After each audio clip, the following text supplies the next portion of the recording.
Tere, head kuulajad ja vaatajad! Jälle on kolm vaimulikku teie kõrvades või teie silme ees või mõlemas, aga igal juhul Jaak Aus, Robert Punder ja Toomas Nigola on järjekordselt salvestamas saadet ja teieni seda toomas käskudest. Nii et tere, Robert, ja tere, Toomas! Tervist, tervist. Tere ka minu poolt. Jaa, meil eelmine saade pidi juba olema 8. käsust, aga see eelmine saade kukkus meil välja niimoodi, et tulid hoopis heietused Vietnamist ja peamiseks põhjuseks sai see asjaolu, et Robert tähistas oma sünnipäeva ja ei tahtnud meiega sugugi saadet teha. Ma liialdan, et oleks ka kuulajatel teada, sest Robert praegu vaikselt muigab, kui teda näha nägu ei ole, siis ta muigab just selle tõttu, et ilmselgelt ma liialdasin, et Robertil olid siis teised ülesanded ja ei saanud ta meie keskel olla. Aga me ei andnud talle seda võimalust, et ta meiega sellest käsust ei räägi ja siis rääkisime Vietnamist. Aga täna me räägime tõesti 8. käsust. Ja see kõlab, et sina ei tohi anda valetunnistust oma ligimese kohta, kui ma nüüd peast õigesti mäletan, sest läbi aegade on seda sõnastust natukene, on ta muutunud, et hästi natukene, aga põhimõte on see, et valetunnistust ei tohi anda oma ligimese kohta. Ma olen Näiteks alati kolleegi kohta, et mida ta tegi eelmises saates. Noh, kuna ma tegin seda avalikult, võib-olla siis nagu ei lähe see sellesse kategooriasse, et Robert ise kuulis. Et kui ma oleksin sinuga seda arutanud, võib-olla siis oleks Toomas see nagu sinna kategooriasse läinud. Aga ma tulen ikkagi selle juurde alguses, nagu ikka ma olen olnud, et see leerilapsed on ikka need, kes meid alati ju nii-öelda vaimu erksana hoiavad. Ehk siis, kui meil vaimulikele tundub, et ega sellest käsust ei ole midagi rääkida, et see on ju nii selge küll, siis ometigi, kui leeritunnis sellest käsust rääkima hakkab, siis läheb jutt ikkagi sinnamaale, et juttu jätkub nagu kauemaks. Mida me siis selle vale tunnistamise all üldse peaksime mõistma? Et üldiselt ma mäletan oma noorusaega, siis üldine hoiak oli see, et see vale tunnistamine on see, et kui sa kohtus oled otsapidi ja siis lähed tunnistaja pinki ja tunnistad valet, ehk siis annad kellelegi alibi, et ta on olnud või siis räägid midagi täiesti valesti, et siis või täiesti valet, et siis see on nagu vale tunnistuse andmine. Ehk siis see tunnistus sageli seotakse just nimelt nagu mingi ütlusega, mis antakse teatud organitele, siis olgu ta siis politseis või olgu ta siis kohtumajas, et millegipärast omal ajal see oli nagu hästi levinud, aga mingeid muid asju sellega väga ei seostatud, aga tegelikult ju valetunnistusega me mõistame midagi muud. On ju, Robert? Ja, no siin on palju muid asju ka, aga võib-olla mina ise olen kõige lihtsamalt seletanud leerilastele, et sa ei tohi valega teha teisele inimesele kurja. Et see on ju selle käsu mõte, olgu see siis, ma ei tea, valet rääkida taga, reeta inimest, laimata kuidagi, aga et kui me valega teeme teisele inimesele kurja või põhjustame talle kurja. Ja muidugi tõsi on ka see, et kui tavaliselt mina küsin inimeste käest, siis ikka öeldakse, et 10 käsu hulgas on ka see, et sa ei tohi valetada. No tegelikult ei ole otseselt. On tõesti see, et sa ei tohi valetunnistust anda ligimise vastu. Aga see on jah, eelkõige ju suunatud siis nagu teisele inimesele, et sa ei tohi valega temale kurja teha. No nii, Toomas, aga kuidas see valetamine siis mahub selle käsu raamidesse või ei mahu? Mahub väga hästi, aga muidugi eks see kohtuteema on ka omamoodi õige, sellepärast et see algne kontekst ju oli ju ikkagi see aeg, kui nii-öelda kohtus tunnistajaks käimine oli võrdlemisi tavaline asi. Et muuseas Iisraelis ju ka ei olnud sellist õigussüsteemi nagu tänapäeval, et on mingisugused juurdlusorganid, prokuratuurid ja kapod ja asjad, vaid et kui oli ikkagi mingisugune vaielus, siis inimene võttiski, või enamasti siis mees muidugi võttis oma 2 või 3 tunnistajat kaasa ja läksidki siis asjaomaste vanameeste juurde, kes kuskil kõla tanumaal istusid või värava juures ja otsuseid langetasid ja siis olidki jah see, et tunnistajad siis kinnitasid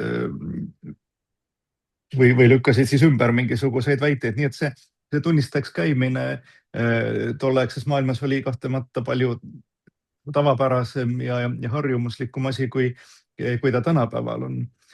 Aga muidugi jah, meie ajal võib-olla see see isegi rohkem meie igapäevast elu puudutab tõesti selles, mida me räägime üksteise kohta ükskõik kus. Sest et mõnes mõttes me ju alati osaleme kohtumõistmises, võib-olla mitte küll juriidilises mõttes, aga hinnangute andmises ikkagi, kui me üksteise kohta midagi mõtleme ja kõneleme ja edasi räägime. Ja kui sa nüüd küsid selle valetamise kohta, siis lõpuks ka ikkagi valetamine, ma arvan, käib ka selle käsu alla küll, sellepärast et sa ikkagi petad oma ligimest ja sa teed sellega talle kurja nii ehk naa.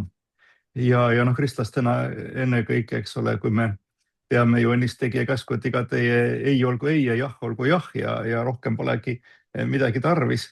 Ja pigem me peame ju olema tema sarnased, kes ütleb enda kohta, et mina olen tõde. Siis igasugune valetamine kahtlemata on ju üsna vastupidine sellele, mida me kristlastena peaksime olema ja tegema. Ma siinkohal selles mõttes võiks ju edasi minna selle valetamise teemaga ka, sest on olemas üks selline mõiste nagu hädavale, millest ka kindlasti tasus selle käsu juures rääkida, aga ma tuleksin korraks selle Vana Testamendi juurde tagasi, selle vana kohtumõistmise juurde tagasi, et Toomas väga õigesti viitas, et sageli olidki tunnistajad need, eks ole, kelle tunnistuse järgi ju seda kohut nii-öelda siis mõisteti. Ja meil ju saame meenutada, Vanas Testamendis on sellised ägedad kuningad nagu Saalomon ja Taavet, keda tuntakse väga selliste õiglaste kohtumõistjatena, kas alati, teame ka piiblist neid lugusid küll, kus tuletatakse meelde kuningatele nende kohtumõistmisel toimunud või võimalikke libastusi, nii-öelda. Aga üldiselt see hoiak oli ja mina olen toonud veel siia juurde ka selle omal ajal ju ka levinud, äkki on see tänaselgi päeval veel Ameerika Ühendriikides, kus inimene paneb käe piibli peale ja lubab tunnistajapinki astudes rääkida tõtt ja üksnes tõtt, eks ole. Ja see oli piisav argument tolleaegses maailmas, et inimese sõnu uskuda, sest kui inimene Jumala ees on vandunud, et räägib tõtt ja valetab, siis see tähendas automaatselt ikkagi juba, võiks ütelda, väga ränga patu tegemist, mis oli praegu leebelt öeldud. Et sellel ikkagi oli väga suur roll ja tähendus sellel samal tunnistamisel. On nii, Robert? Jaa, igal juhul ja kui aus olla, et eks need väga mitmed käsud ja ka see käsk lõpuks puudutab ju usaldust ja üldiselt kõik olulised inimsuhted rajanevad usaldusel. Ja kui kõik valet tunnistaksid kõigi kohta, siis meil ei olekski ühiskonda tegelikult, me ei saaks koos elada, me ei saaks mitte midagi koos teha. Nii et sellepärast see tõe väljaselgitamine on ikkagi või see inimese hea nime kaitsmine on ju midagi, mis kuulub sellise normaalse inimühiskonna juurde ja sellepärast see nii oluline pidigi piibli peal seda tõesti ka ju ütlema. Et kui kaob ära ju see usaldus, siis kui kõik valetaksid kõigi peale, no tõesti, meil ei ole võimalik koos elada, et siis järgmine asi, et kõik tapavad kõiki. Et kedagi ei saa uskuda, kedagi ei saa usaldada. Nii et selle koha pealt on see üks väga oluline käsk. Kuidas sina, ma segan Toomas vahele, saad kohe täiendada, aga ma ütlen, kuidas sina oled, Toomas, meil ka selline vähemasti kunagi olnud selline poliitikas, et kuidas seal poliitikas sellega usalduse küsimusega siis on, et saad sa seda Roberti juttu kuidagi kanda, et kuidas meil on see olukord, selgelt ilma usalduseta ei ole koostöö võimalik ja need, kelle kohta on teada, et tema sõna ei maksa, ega nendega ongi väga keeruline koostööd teha ja eks nendega asjaajamisel ka juba võetakse seda arvesse muidugi. Aga ma tahtsin ka kiita Robertit, et ta väga hästi põimis ja peenelt vahele selle väljendi, et kui aus olla. Et mõnikord tõesti inimesed ju niimoodi ka lausuvad ja siis jääbki mulje, et oot, aga mis siis muul ajal on, eks ole, et nagu see oleks selline nagu valiku küsimus, et kui oleksin aus, siis ma ütlen niimoodi, aga tegelikult ma ei ole aus, ma ei ütle. Et see on nagu huvitav kuulata, kuidas me inimestena ju ka kõneleme, kõik need ausalt öeldes ja tõesti, kui jõuame selleni, eks ole, et minu noorusajal oli hästi populaarne see eestlase ausõna. Et kui käsi piibli peal keegi ei vandunud, aga estikas, millega ikkagi iga asi pidi kindel olema, mingisugune selline püha püha teema, mille juures siis vannuti. Aga muidugi jah, ristiinimestena ma arvan küll, et me peaksime ikkagi lähtuma sellest, et iga meie jah on jah ja ei on ei ja polegi vaja midagi lisada sinna. Nojah, aga meil ikkagi tõesti see lipsab üle huulte küll, et see on just nimelt nagu see, et kui piiblit käepärast ei ole, et panna käsi sinna peale ja öelda, mis mul öelda on, siis ma ütlen, et ausalt, et kui aus olla, siis on see asi nii, eks ole, et mingi selline teema tuleb. Eks see on seotudki selle sõnaga au, eks ju, ehk siis see sinu maine inimeste seas ja kuidas nii-öelda sinu lugupidamine või lugupeetavus. Ja tõesti, kui sind ei saa usaldada, siis sul ei ole ka au, et siis sinust ei peeta lugu, sinuga ei arvestata. Nii et selles mõttes see au sõna on ikkagi selline sõna, millega saab arvestada ja inimene paneb oma reputatsiooni mängu selle väite kinnituseks. No nii, Robert, tahad sa täiendada veel seda momenti või on sul kõik öeldud? Ausalt öeldes. No ma arvan niimoodi, et selles mõttes ma arvan, et see, mis Kristus ütleb, et iga jah olgu jah ja ei olgu ei, on täitsa õige ja Jumala eest see niimoodi ongi. Aga noh, selle koha pealt ma siiski arvan seda, et tõde kristlikus mõttes on midagi rohkemat kui veel kord faktiline tõde.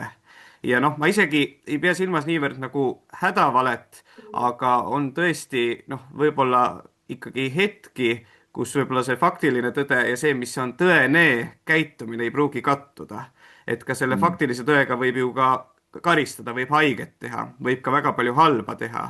Ehk siis selle koole pealt seal on nagu sellised, ma ütleks nagu nüansid ja sellepärast minu arust see käsk eelkõige just on see valega, mitte nüüd ei tähenda, et me kõik valetama peaks hakkama, et valetamine moraalne tegevus.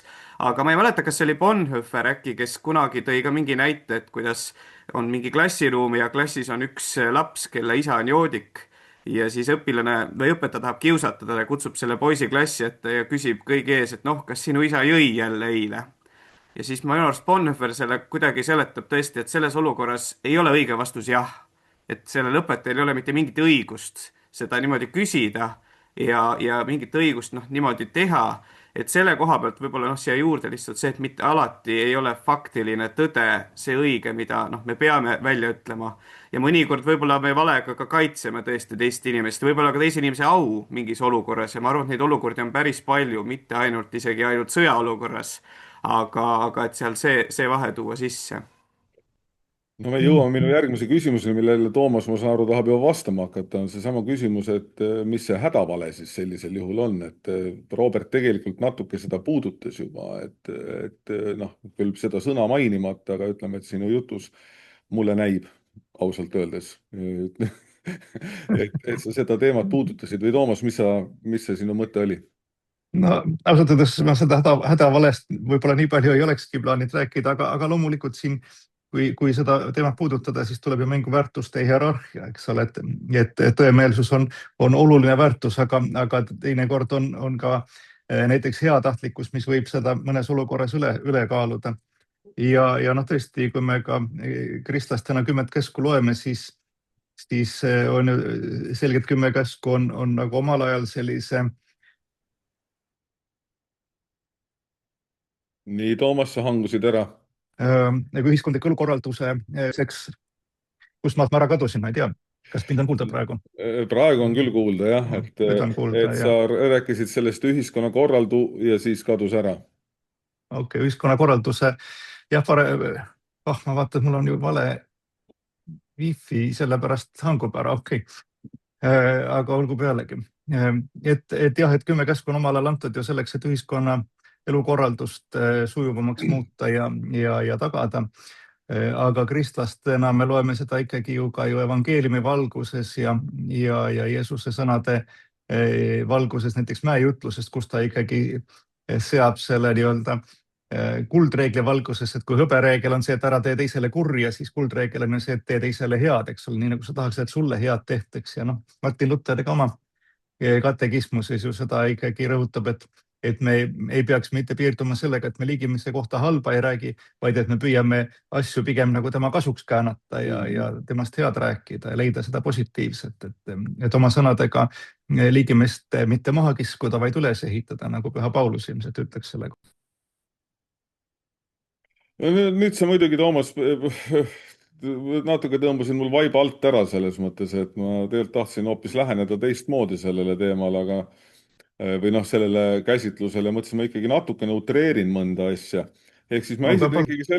esitan ikkagi selle küsimuse, et noh, et mis siis nagu peaks nagu tegema olukorras, et noh, nagu siin tõi Robert selle Bonhoefferi puhul näite, noh, nii ta arvas, et see on Bonhoefferi poolt toodud näide, et mis siis nagu on nagu õigem, et kas siis nagu noh, peaks selles olukorras valetama või mitte, et kus see hädavale piir nagu ikkagi jookseb või näiteks, kui me pöörame selle positiivseks, et kui mul on kirikus 100 inimest ja keegi küsib, et kuule, palju sul inimesi pühapäeval kirikus on, no ikka palju, no selline, noh, ikka 300 oli ära, et noh, et kas see on nüüd, mis see siis nagu on, noh, mina ütlen, et see on valetamine, aga mõni võib-olla ütleb, et see on Kristuse suureks tegemine.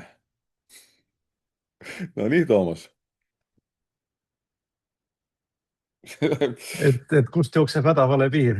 jah, et kus see jookseb, et kus ma võiksin. noh, te küll siin proovisite mulle seda mõlemat selgitada, et tegelikult on see, kui sa selle ligimise mõttes positiivseks pöörad, et siis nagu on see nagu peaks olema see eesmärk nagu, et mitte teda kahjustada, aga kui on ikkagi olukorras, et kui keegi tuleb ähvardab sind ja ütleb, et kui sa tead, siis kust see jookseb, sa kasutasid seda sõnaühendit, see väärtuste hierarhia.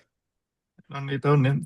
Eks need muidugi on põhjalikud teemad ja eks see sõltub ka jah, et millisest kriteeriumist me lähtume. Jah, et kas on olemas vooruste eetika ja siis on ju olemas, eks ole, eetikasüsteem, mis ütlevadki, et noh, tegu iseenesest on see, mida tuleb hinnata ükskõik siis, millised on tema tagajärjed. Ja selle puhul võidakse tõesti öelda, et valetamine on alati kurjast. Ja noh, siis on ju need eetikasüsteemid jah, kus hinnataksegi tagajärgi ja vaadatakse, et kuhu see siis viib, mida me teeme ja selles kontekstis võib teinekord valetamine isegi tõesti olla põhjendatud, kui sellega kaasneb rohkem head kui halba. Et noh, ma arvan, et ristiinimestena ka üks põhimõte meil alati muidugi see, et kurja ei tohi kunagi teha, isegi kui eesmärk on saavutada häid tagajärgi selle abil. Aga noh, kui see on nagu seda laadi vale, millest otseselt nagu kellelegi kurja ei sünni ja mis ei peta inimest üheski olulises asjas, aga sellega võib kaasa tuua palju head. Noh, siis näiteks kellegi elu päästa, eks ole. Et tõesti, kui näiteks kurjategija nõuab süütu ohvri asukoha avaldamist, noh, siis tegelikult me teeme head seda asukohta varjates või isegi teinekord midagi valetades tegelikult mõlemale poolele, sest me teeme head sellele inimesele, kelle elu me võib-olla päästame ja me teeme head sellele kurjategijale, keda me saame selle kaudu hoida kurja tegemast, et ta enesele süüd ei kogu. Et selles kontekstis võib-olla tegemist ei ole tõesti nagu halvas mõttes valega. Aga eks need on alati sellised keerulised küsimused jah, et väga lihtsalt lahendust anda, noh, siis meil oleks juba Nobeli preemiad kõigil käes, kui me oskaksime selliseid kriteeriume kohe hõpsasti paika. Robertil oli siin näpp püsti, tema nüüd ütleb, kuidas tegelikult on. Eks see palju sõltub olukorrast. Et noh, näiteks sama Bonhoefferi näide, Bonhoefferi taust on, eks ju, Natsi-Saksamaa väga paljuski, kus oligi niimoodi, et sa tõesti päästsid võib-olla valega elusid ja sealt see lähtub. Või noh, see on seesama küsimus, et ma olen kuulnud nõukogude ajal, et kui tehti pühapäevakooli illegaalset, siis tavaliselt keegi tuli, öeldi, et siin on sünnipäevapidu. See on ju puhas valetamine, et ei olnud seal tihti mingit sünnipäevapidu, et oli pühapäevakool. Aga noh, eks see on muidugi jälle see, me oleme sellest varem ka muude käskude puhul rääkinud, et kui süsteem sunnib inimest kas valetama või varastama mingitel juhtudes, iseenesest see on kuritegelik või ebaeetiline süsteem, aga selliseid süsteeme on ikka pidevalt inimajaloos olnud. Et see ma arvan jah, tuleb siia, et ikkagi need on sellised võib-olla ikkagi äärmuslikud olukorrad.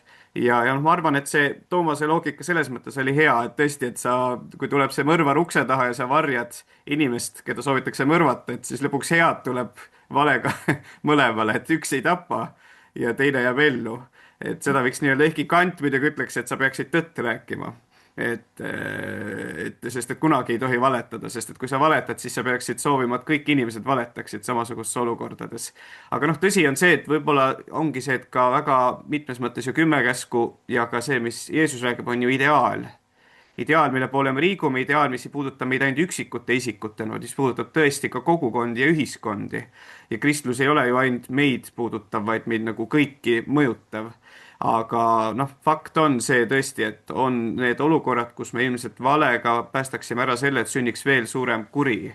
nii et see on see koht ja noh, lõpuks, kui Jaak küsis, kus need piirid on, no eks see õige vastus on see, et ka kristlasel need piirid natuke on nagu seotud meie südametunnistuse nende olukordadega, et mida meie südametunnistuse hääl, mis on seotud evangeeliumiga, ütleb nendes olukordades. kui ta nüüd kogu aeg ütleb, et valeta, valeta, valeta, siis on probleem, aga see näide, et mul oli 300 inimest kirikus, võib-olla see ei olegi valetamine, vaid see on klassikaline idamaa stiilis liialdamine.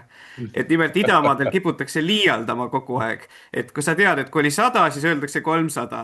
Et sa juba teed sealt nagu rahutad maha need asjad. Nii et see on liialdamine. ja et see ei ole valetamine, see on liialdamine. Ja see on piibellik. Ja, aga te tõite veel ühe hästi keerulist olukorda, tõstatasite te tegelikult siin oma jutuga praegu, sellepärast et kui me nüüd asetame vaimulikud sellesse olukorda. Me oleme ühes saates, kui me rääkisime pihist minu meelest mingi aeg tagasi jumalatuse korra kontekstis, siis ju see on see pihisaladuse teema, eks ole, mõnes mõttes ka, kus me tegelikult vaimulikena küll ei pea ütlema, või valetama, vaid me saame öelda, et ma ei kommenteeri või et ma ei ütle selle kohta midagi. Et kui keegi tuleb ja ütleb sulle seda, et tead, et ma kavatsen praegu minna pommi õhata kuskil, eks ole, ja siis me vaimulikena loomulikult me püüame teda takistada, selles mõttes teda ümber veenda, et ta seda mitte ei teeks. Aga meil ju pihisaladusest tulenevalt, kas meil teavitamise nõue on politseile või ei ole, kuidas me nagu peaksime, mul on siin kapo üle tee, mul on hea minna, oleks kohe neile minna ütlema midagi. Aga mis me teeme siis? No kui keegi tuleb muidugi rääkima tuleviku teost, siis järelikult ta ei tule pihile.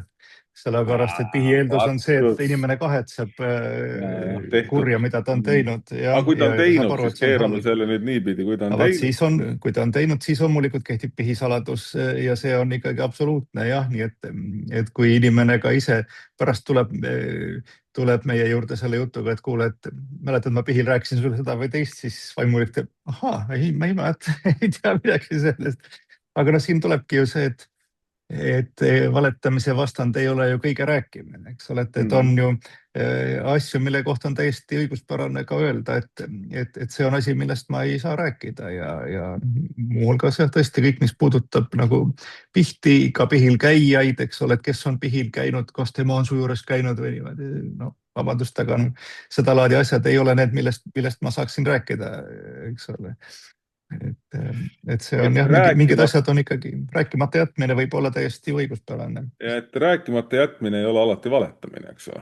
Et selles mõttes see on see tõdemus. Tahad sa, Robert, pihi suhtes midagi nüüd öelda? Jah, no meil ka ju tõesti Eestis pihisaladus on kaitstud ka riigi poolt. Minu teada on ju see on seadusega ikkagi paika pandud. Et selles mõttes on see, noh, kas ta teeb lihtsamaks või keeruliseks meie olukorda, aga vähemalt seda austatakse.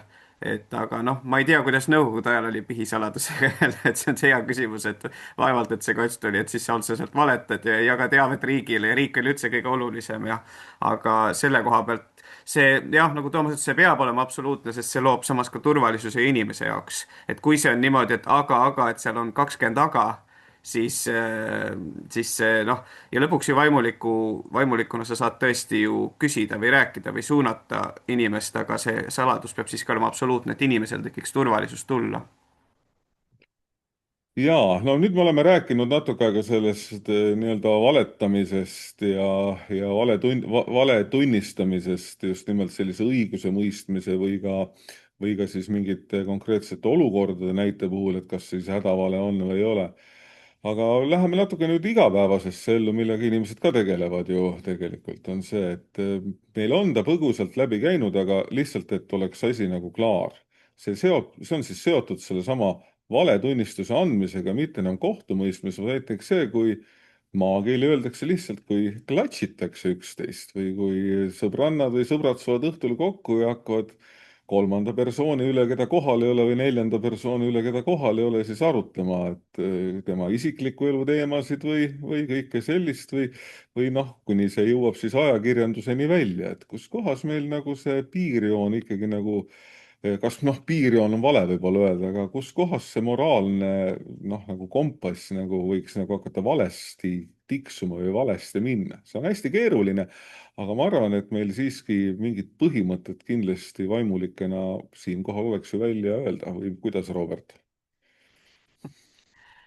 jah, ma arvan, et see on tihti õhkõrn piir. Et see on sama küsimus, et kas Jeesus ka rääkis varisere taga, kui ta oma jüngritega rääkis, et vaata, Hea millised küsimus. variserid on need ja need. Et see on nüüd see väga hea küsimus, aga ta ei valetanud ju nende kohta.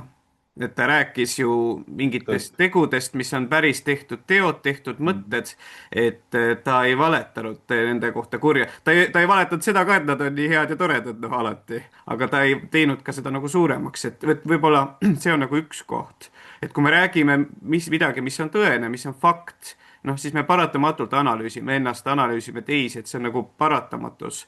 Ja alati ma arvan, me võime head rääkida teistest, see on väga hea, et see ei ole nagu keelatud. Seda ei oska.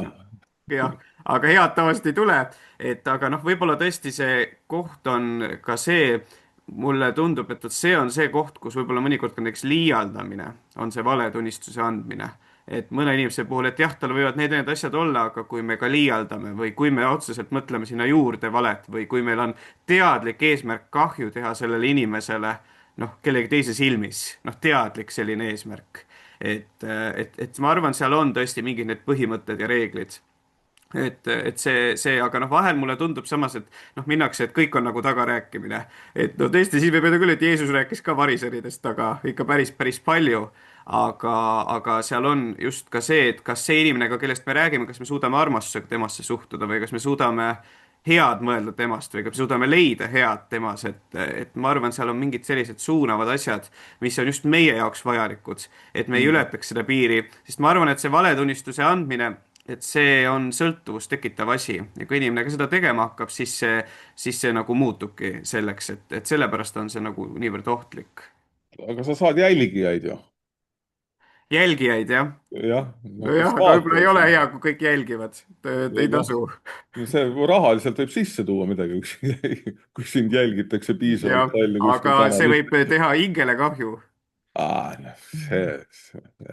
Norin, Toomas, ole hea. Ja, et jõuame jälle väärtuste hierarhia juurde, eks, et jälgijate arv ja raha on hea, aga hinge hoidmine on ikkagi parem. Ja selles mõttes on Jeesuse näide väga hea, et ta ikkagi esitas oma seisukohad tasakaalustatud, et ta tõi esile selle, mis on problemaatiline ja mitte niisama, vaid ikkagi selleks, et õpetada neid, kes tulid tema juurde õpetust saama. Ja samas ta ikkagi tõi ka välja positiivsed, eks ole, et seda, mida nad räägivad, seda tehke küll, aga ärge nende tegude järgi tehke. Eks ju, et ma arvan, et samamoodi muidugi inimeste vahelises suhtluses ka jah, et ikkagi tuua välja ka seda positiivset ja seda, mis on negatiivne. Seda teinekord võib olla põhjus esile tuua, aga see tõesti peab olema nagu põhjendatud. Et lihtsalt selleks, et iseennast kellegi teise arvel nagu paremana näidata, ei ole põhjendatud teistest halva rääkimine. Et kui on tõesti mingi objektiivne asi, milles on vaja hoiatada kedagi, siis näiteks petukõnede või petturluse eest, eks ole, et siis see on nagu okei. Aga muidugi jah, kui kuulata, mida inimesed üksteise kohta räägivad, siis enamasti ei põhine ju see halb, mida räägitakse faktidel, vaid tõlgendustel. Ja inimesed on ikka üsna varmad tõlgendama teiste käitumist pigem negatiivses võtmes, enda käitumist ikkagi positiivselt, alati leitakse põhjused, et näed, et ma praegu jah tegin küll seda või teist, aga ma olin väsinud ja stressis ja ühiskond oli süüdi ja mul ei olnud seda teist või kolmandat. Aga kui täpselt samamoodi käitub keegi teine inimene, siis tõlgendatakse seda sageli sellises pahatahtlikkuse võtmes, et näed, et ta on ongi selline hoolimatu või hooletu või noh, mis iganes. ja sellest siis räägitakse hea meelega. Ja noh, üks liik muidugi tagarääkimist nagu see, et noh, ega ma täpselt ei tea, aga ma olen kuulnud, et eks ole, et siis püütakse nagu kuidagi pehmendada seda, et noh, mina nagu ei väida, aga ma olen kuulnud. ja et noh, kas see siis ei ole valetamine, see on sama nagu kui keegi alustab, et ma ei ole rassist, aga et siis sealt ka tuleb teinekord selliseid huvitavaid asju välja, nii et ikkagi needsamad filtrid, millest on ju palju räägitud, eks ole, et kui ma kellestki midagi räägin, et kas see on õige, kas see on vajalik, kas see on heatahtlik, mida ma rääkima hakkan, et kui me suudame seda jaatavalt vastata neid küsimusi, et siis on hea rääkida. aga muidu ikkagi on ju see põhimõttega, et Jumal on inimesele andnud 2 silma ja 2 kõrva, aga ainult 1 suu. et no juba see peaks andma tegelikult indikatsiooni, et rohkem on mõistlik kuulata kui rääkida. ja muidugi see hea rääkimine tõesti, mida ka Robert viitas, et see on alati hea. aga ka seal ei tohi valetada, sest et noh, sellest ei tule midagi head välja, aga tuleb ennast harjutada tõesti leidma head üksteises, sest tõesti igas inimeses midagi head on leida ikka.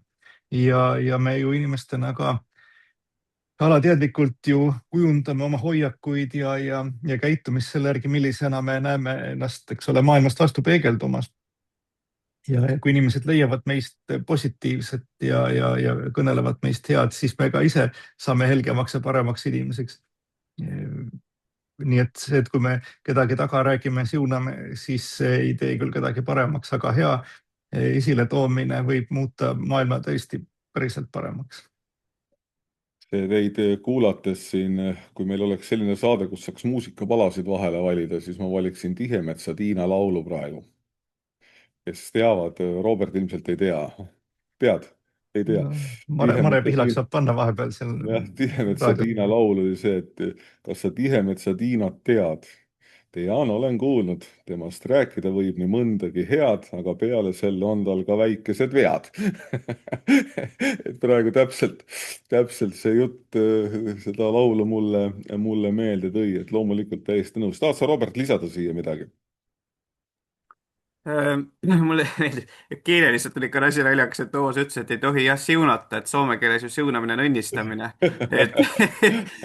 Aga see on lihtsalt selline eksistussõnad. jah, hea märk, et tead, et mingid asjad on tõesti ka, kus on noh, kultuurilised faktorid ja ma arvan ka, et selle, eriti ka selle valetamise kõigega, et tihti ka meie peaks järgi kontrollima, mis on meie sellised kultuurilised pahed või patud või asjad. Et tihti need tõesti asjad tulevad ka sealt, et meil on mingid käitumismustrid, asjad, mis tegelikult ei ole kristlikud. Me küll arvame, et on. Ja ma arvan, et see on üks selline väga suur, noh, selline ka koht, mida järgi küsida. Ja teistes kultuurides on teised nagu pahed. Et aga meie Eesti kultuuris tõesti, ja ma arvan, et see teatud see tagarääkimine või noh, just halvas mõttes või tihti see on selline kadedusega seotud või parastav või kuidagi selline, ma tajun, et seda on päris palju. Et ja just tihti seal taga on mingisugune, kas kadedus, temal läheb hästi või kuidagi temal on nii ja siis kuidagi üritatakse kas pisendada või ei suudeta nagu, et seal on mingisugused selliseid asju päris palju inimeste sees, mis mõjutavad.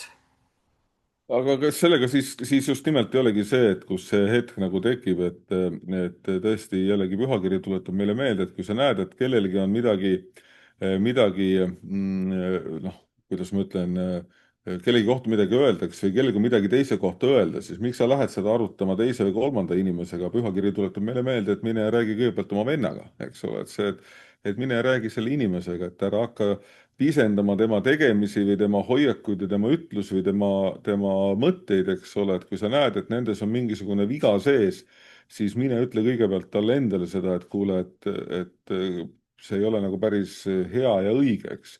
Ja selles mõttes ma olen sellega nõus, et ma olen ka sageli seostanud seda tagarääkimist just nimelt sellise oma egoismi nagu rahuldamisega, ehk siis just nimelt seesama, et nii nagu seal see Variseri ja Tölneri loos, et vot kui hea olen ikka mina, aga sa vaata teda, eks ole, vot mis tema kõike teeb, eks ole, aga mina näed, selline ei ole, mina olen ikka palju ilusam, viisakam, piksim ja parem. eks ole, ja nii edasi. Ehk siis nii nagu siin Toomas ka praegu on siia chati nagu meile pannud sellise väikese küsimuse, et just nimelt, et kui palju me siis pisendame seda, noh, nii-öelda, või tähendab, ennast esile upitame ja teisi inimesi selle võrra püüame pisendada. Ehk siis jällegi tegemist on sellise egoismi nagu tunnusega, mis ilmselt inimestel on. Aga nüüd, kuna sa selle küsimuse esitasid või siia tõid selle, siis Toomas, kommenteeri ise nüüd pikemalt seda. noh, jällegi, et nagu oleme rääkinud, 10 käsku me ju vaatame kristlikust perspektiivist tänapäeval ja seesama armastuse käsk armasta oma ligimest nagu iseennast, et kui ei tohi tunnistada oma ligimese vastu valetunnistajana, et noh, eks me võime ju mõelda siis ka edasi, et kuidas me nagu endasse suhtume ja mida me siis enda kohta tunnistame, muuhulgas Jumalale ja iseendale, eks ole, et tõesti ka ju Püha Johannes ütleb ju väga ilusasti, et kui me ütleme, et meil ei ole pattu, siis me petame iseennast, eks ole, et me nagu ennegi oli juttu, et me leiame hõlpsasti vabandusi ja tõlgendame oma käitumist positiivsemaks ja teiste omi negatiivsemaks. Et kindlasti see on ka üks teema, millega tegeleda oma süümejuurdluse juures, jah, et aru saada oma motiividest, et miks ma päriselt ühte või teistmoodi olen toiminud või ka kõnelnud. Muuhulgas seesama jah, et kuidas ma kõnelen kaasinimeste kohta, et miks ma seda teen, mida ma teen. Ja kas mu motiivid on puhtad või mitte ja kui mitte, siis arutada need asjad Jumalaga selgeks ja paluda Püha Vaimu abi, et ta aitaks meelt parandada, enne kui on hilja. Ma kohe annan, Robert, sulle ka võimaluse sõnavõtuks, aga ma siia toon ühe mõtte veel sisse. Näiteks sellest on nüüd aastaid möödas, ma tõesti täna, ütlen, viimastel aastatel ei ole seda küsinud, aga ma kunagi küsisin seda küsimust küll, et leerilaste käest selle käsu juures, et kas te kroonikat loete, siis enamus raputavad alati pead või raputasid alati pead, on korrektne ütelda. Aga ometi oli kroonikal tollel ajal kõige suurem tiraaž, eks ole, siis ma nagu olen ka selle juures mõtisklenud, et huvitav, miks see nii on, et inimesed ikkagi kroonikat väga loevad, samas keegi ei taha tunnistada, et ta seda loeb. Aga ometi teda loetakse, et siis ma olen ise jõudnud sellele tulemusele, et see on ilmselt ka jälle mõnes mõttes selline egoismi rahuldamise võimalus, ehk siis seesama kollane kirjandus, et kui sa näed, et kellelgi läheb nagu halvasti, näe, mõtle, läks lahku, ahaa, mina ei ole lahku läinud või no nüüd utreerin muidugi, eks ole, aga ütleme, et see mingisugune sellise rahulolutunde ju peab andma või siis tekitab see vastupidi jälle mingit kadedust või ma ei tea, mida veel, mis nagu inimestes nagu võimendub, et kas või ütleme sellesama, et info kontrollimine selle juures ja nii edasi, siis see on nagu omaette teema. Aga Robert, sa oled nüüd olnud siin kärsitu tükk aega, ma näen, et ole hea, ütle nüüd, mis sul öelda on.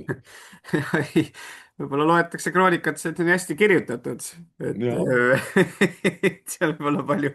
Ja ilusad pildid näiteks. Ja ma hakkasin mõtlema kohe, kui sa ütlesid, et kas kroonika, mõtlesin, mis ajaloo kroonikat või mis, et kogud see kroonikat, aga siis mul tuli meelde, et tõesti on üks selline ju väljaanne. Aga jah, ma arvan, et tõesti, et see asi, mis Toomas tõi, on ka äärmiselt jah, et seda ära unustaks tõesti, et me iseendale ei valetaks või ka Jumala ees ei valetaks, et enese läbi katsuks, et see aspekt võib, kuna 10. käsus seda ei ole otseselt, siis see võib nagu jääda, et me oleme jah, äärmiselt võib-olla ausad teiste suhtes nii, aga võib-olla mitte iseenda suhtes ja see eriti Jumala ees, et see aus iseenda suhtes, et me peeglist näeme, millised me oleme, aga et ometi Jumal meiega tööd teeb, et see on ju võib-olla üks kristlase usutee alguspunkte. Toomas. No nii ta on jah, ega siin ei olegi muud kui imestada, eks ole, et mida enam ennast tundma õpime, seda enam ka imestame, et kui suur on ikka Jumala armastus, et ta ometi sellistega nii palju vaeva näeb. No, kuidas teile, mehed, tundub, kas see, noh, ütleme see aeg, noh, mulle ikka meeldib viimasel ka rääkida sellest, et noorus on jälle hukas, eks ole, ma usun, et te kõik olete märganud seda ja teate.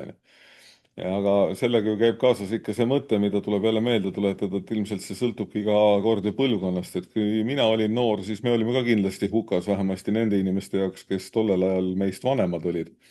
Ja eks kui noored inimesed käituvad teistmoodi, kui meie omal ajal käitusime või kui meie täna käitume, siis tundubki, et kogu maailm on hukka läinud.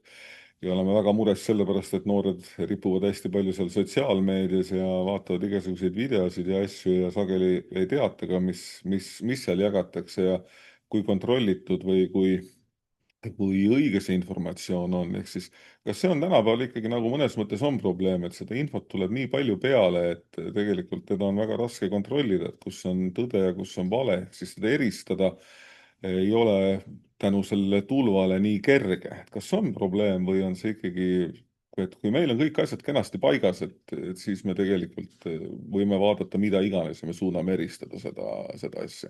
Toomas, sina tegeled meil meediaga ELK-s, kuidas sinu tunded ütlevad? Jah, ma arvan, et selle käsu kontekstis tõesti sotsiaalmeedia on üks päris paras lahinguväli muidugi, kus päris palju ristirahvana tuleb ikkagi jällegi ka ennast läbi katsuda ja vaadata, mis me siin teeme ja jagame. Et ma näen ka ikkagi kristlikes gruppides päris palju seda, et jagatakse materjale, mida tegelikult ei olnud isegi lugenud. Et tihtipeale inimesed pahanduvad mingisuguste pealkirjade peale, siis hakkavad jällegi seesama tõlgendamise asi, eks ole, ja kohe jagatakse edasi koos omapoolsete negatiivsete kommentaaridega mingeid artikleid, kus võib-olla sisu tegelikult ei olegi üldse midagi problemaatilist, aga kuna pealkirjast on juba tõlgendatud välja mingi suur probleem, siis tehakse sellest hirmus asi. Või jagatakse kontrollimata infot või sellist infot, mis on ilmselgelt eksitav või vale, aga ilma süvenemata.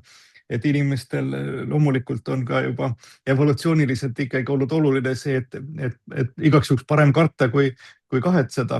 Et kui keegi kuskil aimab põõsast tiigrit, siis parem on hakata jooksma ja hoiatada teisi ka, et siis on suurem tõenäosus ellu jääda kui nendel, kes võtsid nagu rahulikud, et ilmselt on need kuidagi edasi kandunud, need hoiakud ka meie põlvkondade juurde, et nähakse tonte võib-olla rohkemgi, kui neid päriselt on.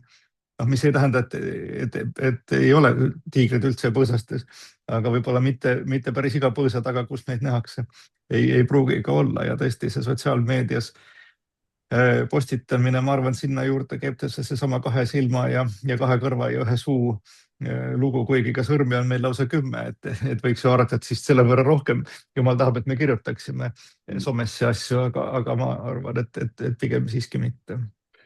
Kas sina, Robert, AI-le juba oled andnud igasuguseid korraldusi, mida ta võiks sinust ilusat ja head kirjutada või midagi muud taolist, et tühja sellest, et sa ise teed, las AI teeb sinu eest?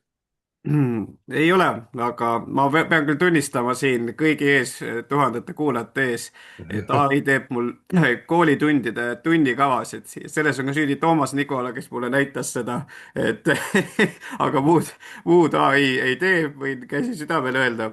Et jah, aga eks see sotsiaalmeedia on, et võib palju kurja teha, võib ju palju head teha, et samamoodi, mina näiteks ma ütleks nii, et ma olin teismeline noormees, kui jõudsin kirikusse, aga ma pean ütlema, väga paljud kool, asjad, kohad, näiteks jumalast ei räägitud väga palju. No ma ei tea, võib-olla ka valetati natukene, aga nagu ei öeldud, aga paljud jälle, ma tahan öelda, et paljud noored inimesed jälle sotsiaalmeediast leiavad võib-olla siis seda tõde natukene ka, aga seda on raske leida tihti.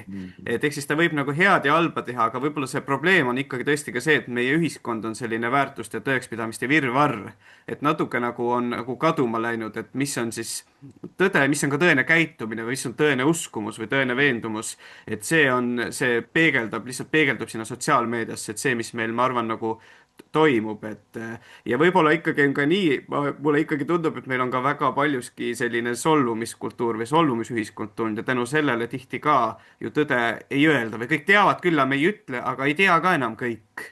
Et ehk siis nagu kõik see nagu kokku, ma arvan, tekitab sellise nagu suure kompoti, kus tihti on tõesti raske üles leida, mis siis on tõene või mis on tõde ja kus on väga palju valeinfot või väga palju selliseid pooltõdesid, just nimelt pooltõdesid, et see on ju selline pooltõdede aeg meil ka praegu. Ja siis me ilmselt jõuame ka selleni, et kui me jätame ütlemata tõe siis, kui me peaksime seda ütlema, ka siis me lähme tegelikult vastuollu, eks ole, nende teemade.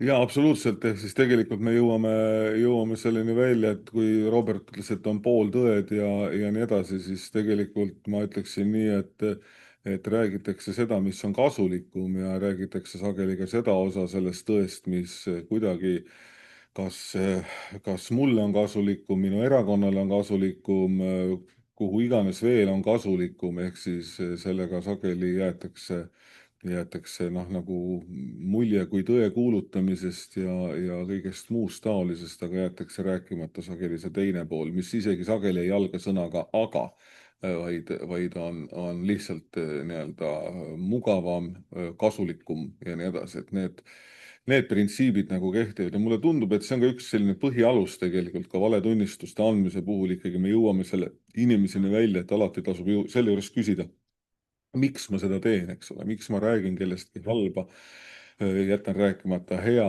miks ma ütlen ühiskonnale neid lauseid, nagu ma ütlen, miks ma ütlen neid just nii, nagu ma neid ütlen, sest see tegelikult ühel hetkel lähtub inimene sellest nii-öelda mitte teistest, vaid lähtub sellest oma enese vajadustest ja see sageli ka selle valetunnistuse andmise põhjustab, olgu ta siis kohtus või olgu ta ühiskonnas või perekonnas või ükskõik kus. Vist on nii või? No nii, on. aga lasen teil vaikselt hakata otsi kokku tõmbama. Ma küll Toomas ei ole pannud üles seda, et kui palju meil veel aega on jäänud, aga ma hinnang ütleb, et umbes selline 10 minutit meil jäänud on, et me tavaliselt päris nullini ei ole ka rääkinud. Et võiks selle teema nagu siin kokku võtta, et noh, kui te nüüd peaksite inimestele ütlema neid nii-öelda mitte manitsevalt, vaid siis, kuidas ma ütlen, positiivses võtmes, manitsemine võib ka positiivne tegelikult ju olla, eks ole. Ehk siis, mis selle käsu puhul peaks siis nagu silmas pidama, Robert? ära tee valega kurja teisele inimesele ja proovi head leida ja head teha oma sõnadega teisele inimesele. Toomas. Ja armasta oma ligimest nii, nagu sa armastad iseennast ja lähtu sellest põhimõttest kõiges, mida sa oma suuga välja ütled või sõrmedega kirjutad. Nii et kui Apostel ka ütleb, et armastus on seaduse täitmine, eks ole, ja et selles käsus ja armasta oma ligimest nagu iseennast on need seadus ja prohvetid kõik koos, et siis ma arvan, et see käib ka selle 8. käsu kohta küll, et jah, mitte ainult hoiduda kurja tegemast, vaid tõesti ka püüda ikkagi leida positiivset ja inimest üles ehitada. Ja tõesti, kui noh, eriti hea on rääkida teiste kohta head nii, et seda inimest ennast juures ei ole. Sest varem või hiljem see jõuab ikkagi ringiga selle inimeseni ja tavaliselt tal on väga hea meel kuulda, et keegi on temast kusagil midagi head rääkinud. Et see isegi rõõmustab rohkem kui nii-öelda palge ees kõneldud hea, sest siis võib jääda mulje ikka, noh, inimene on viisakas minu suhtes ja niimoodi, aga kui ta kuuleb, et kuskil ringiga keegi on temast rääkinud head, siis mõni inimene on muidugi väga üllatunud selle peale, et keegi minust midagi head räägib, aga see teeb teda paremaks. Ja igal juhul rääkige rohkem inimestest head ja minu kunagi nooruse kogemus ütleb ka seda, kui ma tõesti mingitel puhkudel ka selle teema vastu libastusin, siis hästi piinlik on pärast sellele inimesele otsa vaadata, kui ta tuleb su juurde ja ütleb seda, et kuule, et sa rääkisid mu kohta seda asja, et miks sa seda rääkisid. Ja siis see süü ja häbitunne, mis ma mäletan noorusajas nagu pääle tuli, siis see mind kunagi puudutas küll väga ja tegelikult isegi ennem, kui ma kirikuga liitusin, mõtlesin ma, et ma väldin igal juhul seda, et mille nimi on just nimelt teiste kohta millegi halva rääkimine. Eks seda ikka mingites kontekstides on tulnud välja või on tulnud ette, aga siis sellisel puhul ma saan küll käsi südamele öelda, et mitte tahtlikult ja on mingis väga konkreetses olukorras, aga igal juhul rohkem head inimestest rääkida ja vältida seda, mille nimi on vale või pooltõde ja rääkida tõtt ja üksnes tõtt.